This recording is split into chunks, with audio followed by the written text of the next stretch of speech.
Bon week-end à vous, chers téléspectateurs d'Afro Info DC43. Voici votre actualité. Sultan Makenga, le chef rebelle du 1-23, est sorti de son silence ce jeudi 6 juillet. Dans une vidéo, il s'est exprimé pour la première fois depuis la résurgence du mouvement armé en 2022 et a assuré qu'il continue d'exiger un dialogue avec Kinshasa.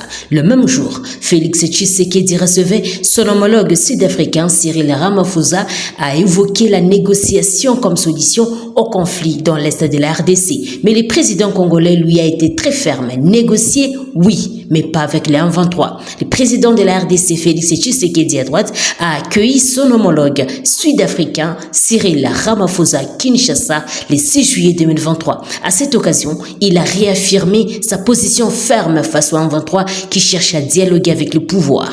Vu de ces agressions à répétition de la RDC, affirme Félix Tshisekedi, cette instabilité profite économiquement au Rwanda qui nie pourtant toute implication dans les conflits. Voilà pourquoi il est très difficile de discuter avec le Rwanda, poursuit-il.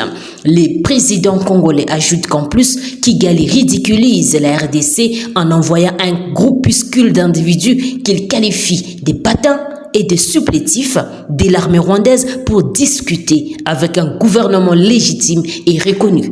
Autre argument avancé, il n'est pas question pour Kinshasa de retomber dans les travers du passé, à savoir négocier avec les groupes armés qui, quelques temps plus tard, reprennent les armes. Au sujet de la crise à l'est du pays, le président Tshisekedi a dit que cette instabilité entretenue profite énormément économiquement au Rwanda. Nous observons comment la force de l'EAC va se comporter d'ici septembre. Celle de la SADC reste en attente, a-t-il conclu.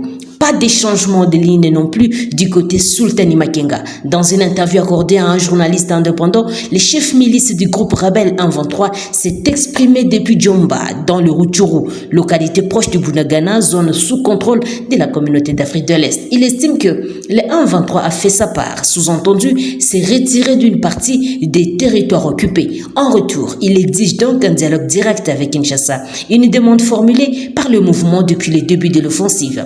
Sans dialogue, Sultan Makenga assure par ailleurs que son mouvement ne se sent en aucun cas concerné par le processus de cantonnement et de désarmement acté lors du dernier sommet de l'EAC le 31 mai, note Radio France Internationale. La cité de Bunagana dans les Rutshuru Nord Kivu sera bientôt sous le contrôle des autorités congolaises après avoir été sous l'emprise des rebelles du 1-23 il y a plus d'une année. C'est en tout cas ce que le gouverneur militaire de Nord Kivu, Constant Ndima, a annoncé aux services étatiques œuvrant dans la frontière sur la reprise imminente de leurs activités. Cette annonce du gouverneur est faite conformément à la correspondance du commandant des forces régionales de la communauté des États d'Afrique de l'Est portant sur les rapports d'évaluation du poste frontalier de Bunagana en date du 28 juin dernier. J'ai l'honneur de vous informer par la présente de la reprise de nos activités dans les prochains jours, aussitôt que le préalable relevé par la force régionale auront été accomplis, écrit Constant Ndima, et de poursuivre. C'est pourquoi je vous demande de prendre chacun en ce qui les concerne toutes les dispositions nécessaires en vue d'une descente effective de vos équipes à la frontière Bunagana sous escorte de la force régionale de l'EAC pour faire un état des lieux de vos services respectifs à transmettre à votre hiérarchie. Les services concernés sont l'ANER, la DGM, la DGDA, l'OCC, PNHF, SKV et aussi SKHA. Il faut signaler que depuis la prise du contrôle de Bunagana par le rebelle du 1-23, tous les services publics de l'État, notamment les mobilisations des recettes, avaient déserté et les taxes, les impôts étaient désormais perçus par les terroristes, écrit Info Direct. La guerre du 1-23, le lieutenant-colonel Guillaume Djike-Kaiko précise que le militaire des FARDC monte chaque jour en puissance. Il rassure que l'armée garde une vigilance tout azimut et que bientôt, dit-il, les résultats palpables seront là. Les forces armées de la RDC demeurent déterminées non seulement à barrer la route à toute éventualité, mais aussi à récupérer toutes les zones sous contrôle des terroristes du 1-23 soutenus par le Rwanda, déclare le porte-parole de l'armée au Nord Kivu. La ville de Goma est bien protégée. C'est juste un rêve de la part de l'ennemi et l'ennemi lui-même sait qu'il ne peut pas prendre Goma et que nous sommes prêts à non seulement protéger la ville, mais aussi à récupérer toutes les zones au cas où ces derniers n'arrivent pas à respecter les mesures des chefs de l'État de la sous-région, déclare le lieutenant-colonel Njike Kaiko, note Justin Kabumba. Autre chose, l'International Crisis Group a publié le vendredi 7 juillet un rapport sur l'influence grandissante du Rwanda en République centrafricaine. Depuis une décennie, Kigali joue un rôle sécuritaire prépondérant dans les pays, mais a aussi développé des intérêts économiques, le tout dans une certaine opacité qui nourrit les incompréhensions et les réticences d'une partie de la population. Les auteurs estiment que ce manque de transparence pourrait être un facteur de risque. En 2013, lorsque la Centrafrique sombre dans les chaos, le Rwanda fait partie des premiers contributeurs à la force mission internationale de soutien à la Centrafrique, MISCA, sous l'égide de l'Union africaine.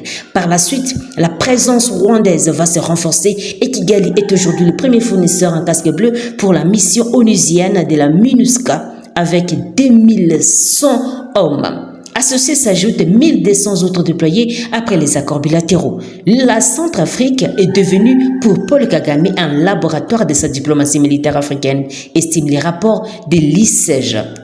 Le président rwandais réplique ce modèle au Mozambique en attendant un prochain déploiement au Bénin. La force rwandaise a joué un rôle primordial pour repousser les rebelles en janvier 2021 et leur apport sécuritaire est indéniable, mais l'opacité qui entoure la relation entre les deux États pourrait être préjudiciable. Selon les auteurs, Kigali encourage les importations, l'implantation d'hommes d'affaires et aller une main-d'œuvre privée en RCA. Les tout sous la protection des militaires rwandais qui y sont déployés. Dans la capitale centrafricaine, on voit des bars, restaurants, des hôtels qui ont repris. Mais leur présence va plus loin car le Rwanda a développé dans la plus grande discrétion une présence économique dans les commerces, l'agriculture et les mines. 9 permis du secteur minier ont été octroyés à 2 compagnies et des terres cédées pour des projets agricoles, notamment dans les Lobaye et aussi les Ombela Mpoko, les provinces proches de la capitale où sont stationnés des militaires rwandais. Une association de la diaspora a ainsi été créée et compte plus de 200 membres selon les rapports. Cette double présence pourra à terme devenir un risque, estime l'International Crisis Group, si elle aboutit à des conflits avec des populations et crée des réticences parmi les Centrafricains et les opérateurs économiques. Ils dénoncent des accaparements des terres et des richesses, ainsi qu'une compétition injuste avec les nouveaux arrivants. Les spécialistes à l'origine des rapports préconisent la transparence sur le contenu des accords signés entre Bangui et Kigali. Autre risque, selon les auteurs, celui d'un conflit avec le mercenaire russe de Wagner pour le contrôle de certaines ressources. Jusque-là, c'est une coexistence sans dialogue ni confrontation, explique un officier rwandais aux auteurs. Mais les Rwandais ont déjà fait l'objet d'attaques informationnelles en Centrafrique. Le président centrafricain Faustin Archange Touadéra doit donc maintenir l'équilibre entre les deux alliés. Les Rwandais comme la Russie se sont engagés à sécuriser les référendums constitutionnels du 30 juillet prochain. Selon Erika Pico, la directrice d'Afrique centrale des ICG, Paul Kagame applique en Centrafrique son slogan des solutions africaines pour les problèmes africains, en profitant au passage pour développer les activités économiques rwandaises dans les pays, écrit Radio France Internationale. Terminons par cette nouvelle. Les députés provinciaux Prince Kihangi et Kiamwami accusent les services de migration et de renseignement congolais de tolérer les séjours irréguliers d'étrangers dans les périmètres miniers en territoire de Walikale. L'élu de la circonscription électorale de Walikale pointe du doigt d'accusateurs, notamment les travailleurs expatriés qui viennent travailler au sein de la multinationale américano-sud-africaine Alpha Main BC Mining.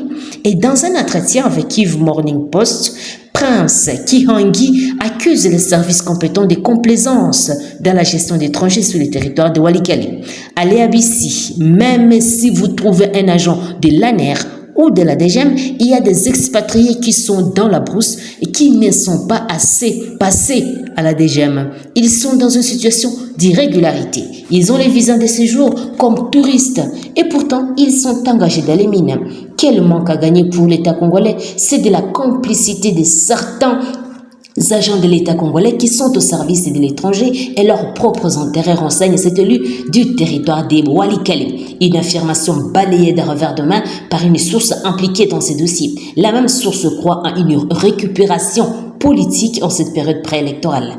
La société Bissier a été créée par les expatriés. La loi sur la circulation dans les zones minières a été abrogée en 2008 par la première législature et qu'il nous laisse faire notre travail. Et ce n'est pas son travail de savoir qu'il est en séjour irrégulier et qu'il ne l'est pas. Et s'il est député, qu'il passe à mon bureau et je vais lui montrer les statistiques des expatriés qui sont là-bas. Réagit une source dans les dossiers qui a préféré garder l'anonymat. Bissier est un gisement minier, principalement d'étain et qui est divisé en Mpama Nord et Mpama Sud. Il est situé en territoire de Walikale, en province du Nord Kivu, dans l'est de la RDC, écrit Kivu Morning Post.